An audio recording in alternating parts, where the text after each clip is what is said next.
véritable ministère d'intercession, c'est dans le secret.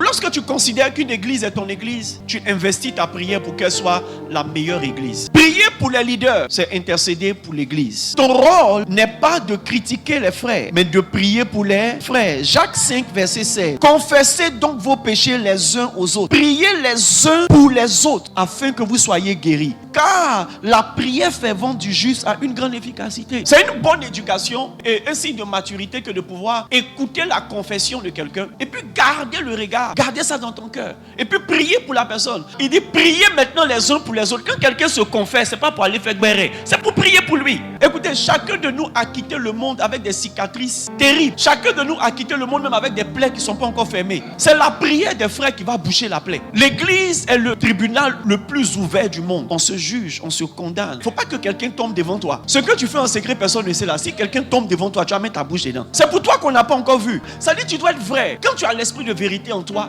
tu deviens juste. C'est vrai que là, tu constates que ce que la personne fait n'est pas bon. Mais ce que la personne fait là, toi aussi tu fais. Juste que pour toi, là, on n'a pas encore vu. Donc, tu dois fermer ta bouche. La Bible dit, il n'y a pas de juste, pas même un seul.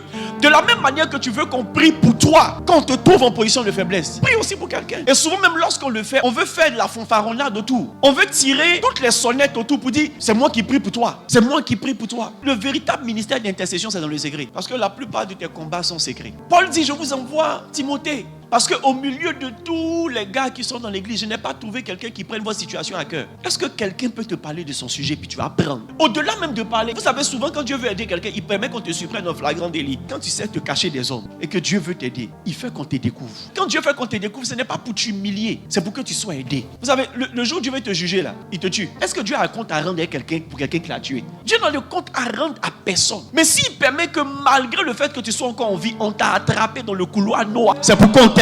Maintenant, si Dieu a rendu vos narines ouvertes et vos yeux ouverts, c'est pour que vous puissiez prier. C'est pas pour que vous puissiez mettre sur Facebook ou bien raconter aux gens de l'église ou aux gens des départements. On a vu le frère tant dans un couloir. Non, quand tu l'as vu, interroge le Saint-Esprit. Peut-être il est un moment de faiblesse. Va prier. Parce que la prière fervente du juste a une grande efficacité. La prière fervente de quelqu'un qui sait que la justice est de savoir que lui aussi il a besoin d'aide. Lui aussi il aurait voulu qu'on prie pour lui. Lui aussi il aurait voulu qu'on lui donne une seconde chance. Lui aussi il aurait voulu que quelqu'un qui l'a attrapé ne dise pas. Parce que vous voyez, quand tu es dans le péché là, tu ne penses pas aux conséquences. Si tu n'es pas aidé par le Saint-Esprit, tu penses au plaisir du moment, mais tu ne penses pas aux conséquences. Si quelqu'un ne vient pas te dire, Dieu, voici une conséquence temporaire, la honte. La honte est mieux que l'enfer. Si Dieu t'a permis d'être enceinte, après tout est djabou, c'est pour t'aider même à ne pas aller en enfer. Si Dieu a fait échouer tes avortements, c'est pour t'emmener à prendre conscience que le salaire de coucher, c'est à